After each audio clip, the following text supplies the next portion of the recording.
Voyons maintenant l'inégalité de la moyenne.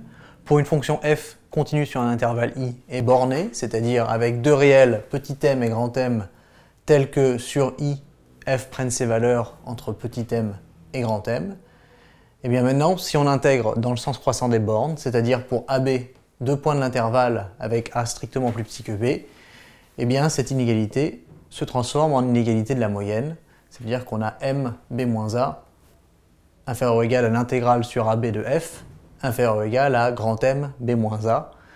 À noter que ce résultat, petit m b-a ou grand M b-a, ce n'est que l'intégration entre a et b de petit m et de grand M.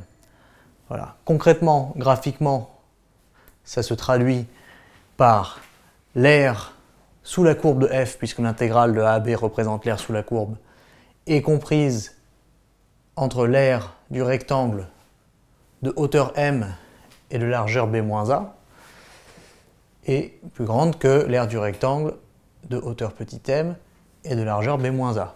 C'est-à-dire que l'aire sous la courbe, voilà, est plus grande que cette aire-ci, qui est l'aire du rectangle de hauteur m et de longueur b-a, voilà, et c'est-à-dire c'est cette quantité-là. Et par contre, elle est plus petite que cette aire-ci, qui est l'aire du rectangle de hauteur grand M et de largeur b-a, et qui est cette quantité-là. Voilà.